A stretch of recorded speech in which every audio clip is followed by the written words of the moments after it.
Pengadilan Negeri Jakarta Barat menjatuhkan vonis bebas terdakwa Henry Surya dalam kasus dugaan penipuan dan penggelapan dana koperasi simpan pinjam Indosuria. Hakim menilai terdakwa melakukan perbuatan perdata dalam kasus ini, bukan pidana. Untuk membahasnya sudah bergabung dari luar studio pakar TPPU Yenti Garnasih. Selamat malam Bu Yenti. Baik, dan juga sudah hadir di studio korban KSP Indosuria. Sudah bergabung bersama kami Hasan Sadikun. Selamat malam, Pak Hasan. Baik, langsung saja kita bahas ini Pak Hasan. Bagaimana respon dari Anda dan juga teman-teman korban lainnya mendengar vonis bebas ini? Disebutkan dengan jelas bahwa tidak cukup bukti yang menunjukkan terjadinya tindak pidana penipuan dan penggelapan. Bagaimana respon? Respon kami semua sudah pasti sangat kecewa dan sangat menyesalkan semua ini. Memang kami semua mungkin para nasabah tidak mengerti hukum secara jelas, tapi kenyataannya bahwa bisa dibebaskan itu adalah sesuatu pertanyaan yang sangat besar bagi kami semuanya. Oke. Ya, itu yang sudah jelas-jelas uang raib sedemikian besarnya, toh dianggap tidak bersalah. Oke, kalau kita lihat ini kan kerugian korban ini 23.000 korban itu mencapai 106 triliun rupiah. Betul. Kalau kita ambil rata-rata saja nih, Pak Hasan, dibagi 23.000. Iya. 106 triliun dibagi 23.000 itu di angka sekitar 4,5 miliar rupiah. Iya. Itu adalah nilai investasi yang dilakukan oleh satu orang korban begitu, dari 23.000 itu. Iya. Artinya jumlah investasi Anda di kisaran di kisaran angka itu? Ya masih sekitar itu, masih di bawahnya, tapi ya sekitaran seperti itulah. Artinya juga cukup besar ya? Cukup besar, yang sebetulnya ya apalagi untuk banyak nasabah-nasabah yang sudah tua, yang sudah pensiun, yang sudah sakit-sakitan, bahkan juga ada yang meninggal. Kemarin pun kita mendengar ada kawan kita pun juga yang meninggal. Karena sudah tidak bisa berobat atau membiayai kehidupannya dalam sehari-hari. Oke, tapi di awal itu apa yang membuat Anda tertarik untuk berinvestasi di Indosuria? Apa iming-iming yang dijanjikan? Sebetulnya kita sih selalu melihat kan, kalau setiap kali investasi kan dari marketing kan selalu mengatakan bahwa Indosuria ini bonafit. Oke. Punya gedung yang besar, banyak di mana-mana.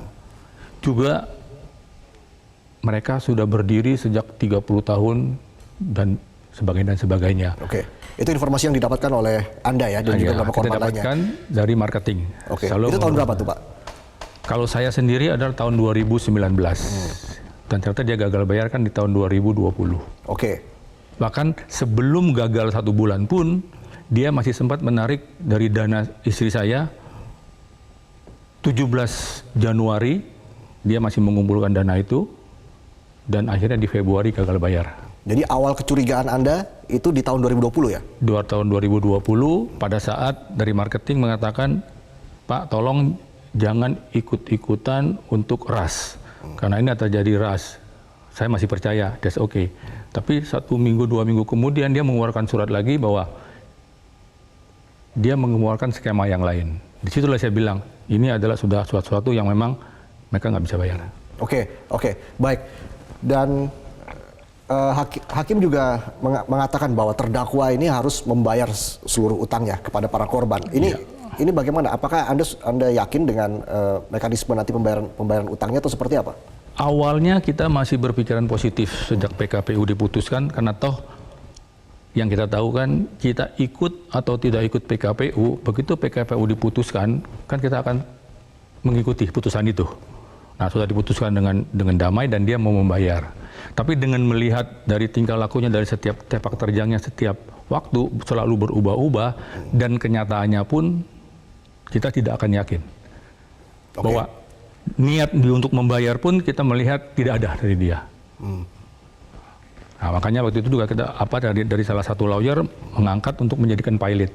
Tapi ternyata pilot pun kan juga dibatalkan oleh Mahkamah Agung. Oke, jadi harapan Anda dan juga para korban ini seperti apa? Sebetulnya harapan daripada saya pribadi maupun korban tentunya simpel-simpel saja. Kembalikanlah uang kami, supaya kami pun semua bisa hidup layak, yang sakit bisa membiayai sakitnya, yang memang untuk istilahnya uang untuk pendidikan anak-anak cucunya bisa terrealisir dengan baik. Sehingga masa depannya pun masih bisa dicapai dengan baik. Udah, itu simpel-simpel ya sebetulnya. Kembalikan, jadi tidak usah terlalu banyak janji-janji dengan 25% atau segala macam. Nanti Bapak bilang, Pak Reza bilang 4,5 miliar, kembalikanlah. Kembalikan secara utuh gitu. Iya, kita sih terus terang memang mengharapkan kalau kita sudah memberikan dengan sesuai dengan investasi kita, ya kembalikanlah. Seandainya tidak pun, please muncullah orang itu, katakan. Jangan seperti sekarang kan sidang-sidang pun tidak pernah muncul. Dan bahkan terus terang kita juga sangat kecewa pada saat satu hari jaksa bisa memanggil HS ini untuk datang ke pengadilan. Hakim mengatakan dan PH mengatakan ini adalah non-prosedural. Dan seharusnya kita mengharapkan setiap kali sidang bukan hanya kita saja yang korban hadir, tapi juga si terdakwanya hadirlah. Berhadapanlah dengan kita. Jantanlah, gitu loh. Setelah vonis ini, ada rencana dari para korban untuk melakukan pertemuan misalnya? Kita sih sudah tidak ada harapan lagi melihat seperti itu. Karena waktu terakhir pun, waktu dia datang, ada salah satu korban juga sampai ya terisak-isak, menangis, meminta hanya berikanlah waktu beberapa menit untuk berbicara langsung dengan Henry Surya. Dijanjikan, oke, setelah sidang ini akan diberikan waktu. Tapi kenyataannya secara tiba-tiba begitu selesai, pergi semua hilang. Jadi yang dijanjikan di depan pengadilan pun bahwa akan diberikan waktu, ternyata sia-sia. Jadi dengan begitu kita bilang di pengadilan pun dengan nyata tidak terwujud, apalagi kalau cuma janji-janji yang seperti sekarang ini, kita terus terang sudah tidak akan percaya lagi. Anda melihat peluangnya seperti apa nih ketika Menko Polhukam Mahfud MD mengatakan akan mengajukan kasasi ke MA? Itulah harapan kita saat ini satu-satunya, semoga saja Pak Mahfud yang sudah mulai turun tangan dan sudah kemarin kita lihat dengar juga sudah melakukan rapat koordinasi dengan beberapa lembaga, itu bisa diwujudkan. Dan yang paling penting yang intinya adalah Pak Mahfud bilang sita aset-asetnya, hartanya untuk dikembalikan kepada para korban. Sempat ada informasi untuk para korban ini, sebenarnya siapa sih orang besar atau mungkin siapa yang membackingi Indosuria? Sebetulnya ada beberapa yang, tapi kita sendiri nggak berani menyebutkan karena nggak punya bukti yang jelas. Tapi sebetulnya kita sendiri pengen tahu siapa sih orang atau mungkin ya apa kita nggak tahu apa namanya yang di belakang dia yang kita melihat seperti orang kuat sekali, untouchable gitu lah. Ya, sampai dia didatangkan untuk sidang pun tidak pernah bisa. Oke, ada indikasi ke sana ya? Iya. Jadi kita juga sebenarnya ingin tahu, sampai kita kemarin pun ke KSP. Ya. Sampai kita nanyakan sampai dari para satu eselonnya pun menanyakan, bapak-bapak, ibu-ibu ada nggak mendengar mungkin di belakang layar? Justru kita ingin tahu. Harapan kita sudah kemarin terakhir di istana, sekarang harapan kita muncul, harapan terakhir adalah di Bapak Mahfud dan Presiden bisa mewujudkan semua itu. Jadi KSP sendiri bertanya begitu kepada para korban, ada tidak? Iya. Orang yang di balik layar Indosuria yang ini? kita tahu, yang mungkin hoak atau apa, isu-isu, ya kita juga menyampaikan, tapi kita nggak berani secara gamblang karena kita nggak punya bukti yang nyata. Tapi kenyataannya mereka tidak bisa apa-apa. Oke, saya ke Bu Yenti. Bu Yenti, ini kan dakwaan kasus ini sudah jelas tidak berpihak pada Indosuria ya, tapi putusan hakim justru berpihak pada Indosuria. Kasus ini sebenarnya sudah dibahas lama dan dinyatakan sebagai perbuatan hukum yang sempurna begitu sebagai pelanggaran pidana. Ini wajar tidak ketika hakim mengarahkan ini ke ranah perdata, Bu Yenti? Ya, ini kan menurut pembuktian ya, menurut pembuktian di pengadilan ternyata yang dilakukan ya pemeriksaan mulai dari penyidikan dan kemudian penuntutan itu dan sejak awal pengadilan itu memang ini adalah masalah pidana gitu, perkara pidana. Ya, kita ikuti terus ya. Kalau nggak salah saya juga dimintain pendapat loh waktu itu keterangan di Barreskrim ya. Ternyata nyata betul itu adalah pidana gitu ya. Karena coba dilihat bahwa bagaimana Bapak ya misalnya penghimpunan pertama kali itu bagaimana, kenapa mereka mau menginvestasikan uangnya, kan suara-suaranya kan jelas ya bahwa ini katanya koperasi, tapi yang dirugikan itu para korban itu awalnya dia tidak tahu kalau dia itu anggota koperasi, bahkan tidak pernah ada anggota koperasi. Jadi di sini kan sudah ada masalah sebetulnya ya. Ketika dia menghimpun dana dari para masyarakat itu, apakah memang sesuai dengan keadaannya, gitu ya? Karena di situ kan awalnya, sehingga kalau tidak sesuai, kenapa orang-orang itu mau menginvestasikan dananya yang sejak tahun berapa itu? 2012 kan yang 106 triliun itu kan, kemudian 2019 yang sekarang ini kan 16 triliun kalau nggak salah itu yang dimintakan ya. Nah itu betul-betul harus betul-betul dalam perkara itu adalah kelihatan sekali waktu menghimpun dana-dana untuk diinvestasikan, para korban itu tidak tahu kalau ini adalah koperasi. Nah berarti kan ini ada satu tindak pidana, yaitu memberikan satu rangkaian kebohongan, penipuan dan sebagainya sehingga uang itu masuk, maka masuklah penipuan. Apakah itu langsung? Akan ada yang offline, ada yang online misalnya. Kemudian uang itu masuk. Setelah masuk uang itu sekarang kan tidak ada, ya kan? Makanya kemudian di tahun 2020 itu kan sudah mulai ada tanda-tanda, dan kemudian belakangan ada gagal bayar, dan kemudian juga ada yang dibayarkan, ada janji yang dibayarkan sekitar paling tinggi 1 juta, gitu ya. Bahkan ada yang investasi 2,5 miliar, tetapi hanya dibayarkan 3,5 juta, gitu kan? Nah itu kan artinya apa? Uang yang telah dihimpun, yang terhitung yang terakhir kan 16 triliun. Nah itu kemana gitu ya? Kalau menghimpunnya ternyata tidak sesuai dengan aturan Undang-Undang Perkoperasian, berarti kan itu ada tindak pidana, itu bukan perdata. Ketika sudah masuk, maka ketika dana-dana itu masuk yang menjadi uang korban itu, ketika dia keluar kita kejar waktu itu pakai tindak pidana pencucian uang. Untuk kalau sekarang berbicara mau disita, kalau pakai pencucian uang mestinya itu kan sudah terlihat di mana uang-uang itu, di mana Pak jaksanya sudah membuktikan pada waktu itu. Sayang kan memang belum ada ya putusannya, pertimbangannya apa, saya nggak tahu gimana. Tapi saya juga termasuk kaget bagaimana ya serame itu ya, karena memang masalahnya kan ini sudah menyedot masalah ya di masyarakat, karena banyak kehebohan lah terakhir bahwa sudah ada masa dilepaskannya dari tahanan karena habis masa penahanannya ya. Padahal ini kan kasus besar sekali, perkara pidana keuangan. Kok tidak sehati-hati itu sampai sidang tidak dijaga rupa, sehingga ketika putusan belum ada yang dilepaskan dari tahanan. Ini aja sudah menimbulkan kecurigaan, boleh lah ya. Kalau kita berbicara bahwa putusan dihormati itu dalam arti diakui itu adalah putusan, ya kan? Bahwa untuk dihormati itu adalah adil apa tidak, ya itu terserah masyarakat. Bahkan kita boleh eksaminasi. Tetapi memang upaya kita sebagai negara hukum ya nanti kasasi. Nah, ini tapi Bu Yanti, seberapa besar peluangnya kasasi ini akan dikabulkan oleh MA, Bu Yanti? Iya, nanti jaksanya kan, bukan pemerintah lah harusnya. Jangan gini. Ya nanti yang ini kan, itu kan statement dari Menko Polhukam, tapi kan yang harus menindaklanjuti adalah JPU, jaksa lah, jangan dicampur-campurkan lah ya antara eksekutif dan yudikatif, ini juga tidak bagus kan. Nanti JPU-nya itu yang akan kasasi atas nama para korban itu kan, atas nama negara kan. Tapi negara bukan pemerintah ya, atas nama negara itu dia kasasi karena putusannya lepas. Nanti kita akan lihat.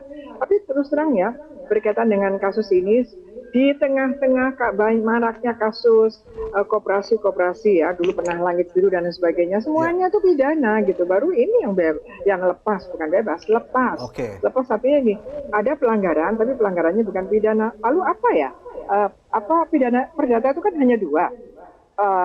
Ingkar janji dan kontrah mata, melawan hukum perdata yang bagaimana, yang bisa menghimpun dana, tetapi kenapa orang itu menghimpun iming-iming yang tidak sesuai. Nah ini kan pidana yang seperti itu yang karena ada dalih pencucian uang itu ya, Bu Yanti. Ya karena ada dalih pencucian uang itu yang disebutkan oleh Menko Polhukam ya, Bu Yanti. Iya, jadi kan kalau sudah dihimpun, karena cara menghimpunnya ada data-data, coba tanya sama korbannya. Korbannya kan tidak tahu ini koperasi pada awalnya. Kok bisa gitu kan? Mereka merasa investasi.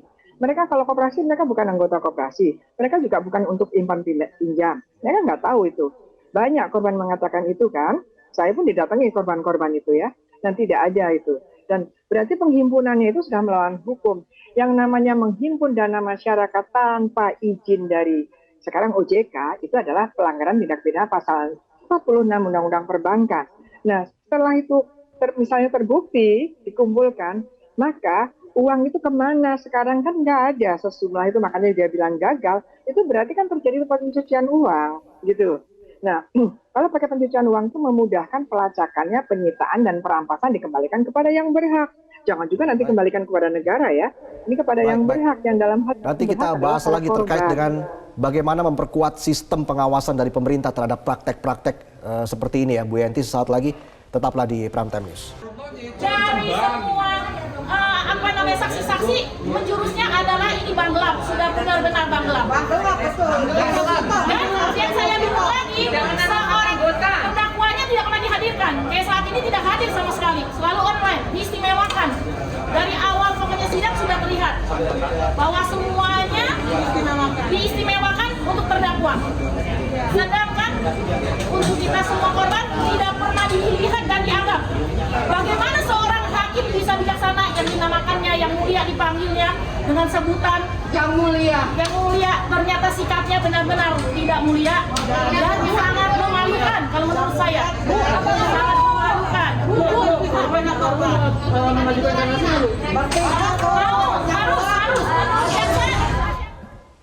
Kita kembali berbincang dengan Bu Yenti. Bu Yenti, kalau kita bicara ya soal mencegah kejahatan keuangan, ini kan tentu perlu upaya menyeluruh dari hulu ke hilir. Kita bicara soal literasi keuangan, lalu pengawasan ketat, hingga penindakan tegas yang harusnya konsisten begitu. Ini akar masalahnya ada di mana, Bu Yenti sebenarnya? Apakah karena belum adanya undang-undang yang baru sejak pembatalan Undang-Undang Nomor 17 Tahun 2012 tentang perkoperasian yang dibatalkan pada 2014, sehingga itu memperlemah sistem pengawasan dari pemerintah terhadap praktek-praktek seperti ini, Bu Yenti? Iya, sebetulnya kan ini kan koperasi, pada akhirnya juga mereka mengumpulkan ya investasi juga. Sementara kita kan juga kita punya SWI ya, Satgas Waspada Investasi. Harusnya dijadikan satu saja pengawasannya di sana juga gitu ya, karena apapun sasarannya sama, masyarakat yang dananya dikumpulkan kan gitu. Nah ini kita kadang-kadang mendua aturan tidak ada payungnya gitu ya. Yang ini yang ikut ke koperasi, yang lain ikut ke Undang-Undang OJK atau Undang-Undang Perbankan gitu kan. Padahal sama-sama mengumpulkan dana dan kemudian dana itu ternyata juga untuk investasi kan gitu. Nah, disinilah letaknya beberapa waktu yang lalu kan kita juga bicara ini bagaimana ketentuan tentang Undang-Undang Koperasi ya, tentu ketentuan berkaitan penghimpunan dana kok bisa kalau koperasi juga menghimpun dana tetapi dia tidak tunduk pada peraturan berkaitan dengan penghimpunan dana yang harus minta izin kan gitu. Nah ini kan juga ada masalah. Nah ini kan harusnya semua yang berpotensi merugikan masyarakat banyak harusnya itu mendapatkan perhatian lebih gitu ya. Tapi saya tadi juga ingin tahu ya, kok disebutkan bahwa terdakwanya tidak hadir itu apa ya maksudnya ya? Kan tidak mungkin tidak hadir gitu. Ya, terdakwa tidak hadir kan tidak mungkin, ini perkara pidana. Pak Hasan mungkin bisa lebih jauh menjelaskan ini, terdakwa tidak hadir dan sidang secara online begitu Pak Hasan. Ini apa yang terjadi dalam persidangan? Mungkin Anda bisa online gitu. Jadi sidangnya selalu dengan online. Kita juga selalu minta mohon ke jaksa untuk bisa diadakan langsung untuk offline. Tapi selama sidang itu baru satu kali yang terakhir dia bisa dipanggil oleh jaksa untuk offline. Dan itu pun yang sangat kita terkejut sekali juga adalah dikatakan itu adalah improsedural. Sehingga hampir saja di dalam sidang itu pun terjadi perkelahian antara jaksa, PH, dan hakim. Oke, artinya Bu Yenti satu-satunya jalan keluar adalah dengan menerbitkan Undang-Undang Perkoperasian yang baru ya, Bu Yenti ya, untuk menghentikan praktek perbankan bayangan seperti ini ya. Itu juga harus kemudian kan kalau nggak salah koperasi karena banyak permasalahan koperasi ini juga banyak kasus-kasus ya, kebetulan juga saya waktu itu juga hampir diundang ke pengadilan ya, dipanggil ke pengadilan tiba-tiba bilang saja begitu saja. Waktu itu kasusnya adalah perkara di sini adalah tahapannya adalah dimintakan pertanyaan kepada saya, apakah ketika ada properti yang belum disita tetapi sudah di pengadilan, apakah bisa disita? Karena ini ada TPPU. Saya sebenarnya waktu itu mau hadir bahwa bisa.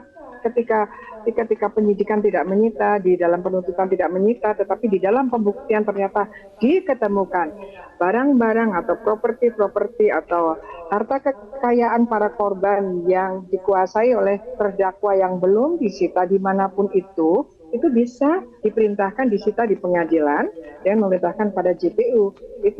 Jadi waktu itu saya sudah dipersiapkan untuk hadir itu, tapi ternyata tidak, dan kemudian ya ternyata seperti ini gitu ya. Itu kan artinya gini, banyak kecurigaan. Kalau semuanya prosedur diikuti ya, dihadirkan yang harus dipanggil, dihadirkan dan sebagainya, dan kemudian putusannya seperti ini, tentu kita menghormati ya selayaknya yang pantas dihormati gitu kan. Kalau hanya menghormati karena formalitas ya silahkan. Tapi kan kita kan ingin menghormati itu memang layak dihormati, bukan hanya sekedar bahwa ini formal keluar dari putusan PN, tetapi bahwa substansinya memang sesuai dengan tujuan hak hukum itu sendiri didirikan, yaitu untuk kepastian, untuk keadilan, dan untuk kemanfaatan gitu. Sekarang manfaatnya apa kalau saya seperti ini gitu ya?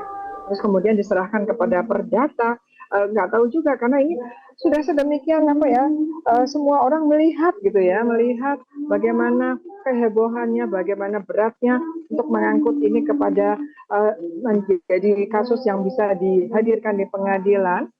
Makanya kan jaksanya kemarin sampai speak up-nya seperti itu ya, bahwa akan menghadap presiden dan sebagainya. Artinya ya sekarang silahkan Mahkamah Agung ketika putusan-putusannya menimbulkan kehebohan, bahkan seorang jaksa senior pun berani mengatakan menghadap presiden gitu. Sebagai korban terkejut tidak bahwa sebenarnya belum ada revisi undang-undang perkorporasian ini? Terus terang kita itu terkejut. Padahal katanya kan industri ini sudah berdiri sejak 2012. Ya. Tapi kalau sampai baru kemarin kita mendengar dari Menteri Koperasi bilang itu aja masih belum direvisi dan sebagainya, terus terang kita juga merasa suatu keanehan juga gitu loh. Oke. Kok sudah berjalan sedemikian banyak, sudah sekian lama, juga sudah menghimpun dana yang sedemikian besar, itu baru kita bicara dengan KSP Indosuria. Belum KSP yang lainnya. Jadi ya seperti Pak Arja bilang tadi, pengawasan dan action ininya kita lihat sangat kurang sekali lah. Pengawasan sangat lemah ya Iya. di sana. Itu apalagi masukan Anda untuk pemerintah? Ya kita mengharapkan sekali ya, paling tidak apa yang sudah menjadi tanggung jawabnya masing-masing lembaga, jalankanlah. Jadi jangan sampai seperti kita datangin ke koperasi, ke Menteri Koperasi, ke Satgas, mengatakan mereka tidak punya hak untuk sedalam itu, untuk menindak. Nah, jadi di situ kita merasa, dan sampai saat ini kemana lagi kita harus mengadu? Ada pesan-pesan yang mungkin belum tersampaikan hingga saat ini? Ya, kita sih semuanya selalu kan bilang keanehan-keanehan ini betul-betul yang belum terjawab. Jadi kok bisa seenaknya dengan segitu gampangnya dibebaskan tanpa ada embel-embel apapun juga, bahkan harus memulihkan nama baiknya. Nah, jadi di situ kita melihat, jadi yang salah nih sebetulnya siapa sih? Nah, di situ adalah pertanyaan big question kita adalah di mana? Apakah hukum untuk keadilan rakyat kita ini, Indonesia ini, apakah masih ada di negara ini?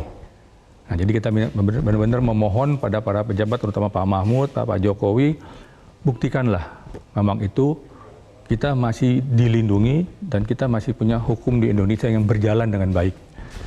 Kira-kira itu. Baik, terima kasih. Ya. Pak Hasan sudah bergabung bersama kami di Prime Time News, sudah membagikan cerita Anda terkait Karena mungkin juga akan saya tambahkan juga Pak, waktu kemarin pun kita di istana, sampai teman kita pun histeris, sampai mau pingsan begitu mendengar kita lagi sedang ya istilahnya mengadukan kepada KSP, tiba-tiba mendengar dibebaskan tanpa syarat. Baik, terima kasih sekali lagi Pak Hasan sudah bergabung bersama kami di Prime Time News dan juga sudah bergabung bersama kami dari luar studio pakar TPPU Yenti Ganarsi. Terima kasih sudah bergabung bersama kami di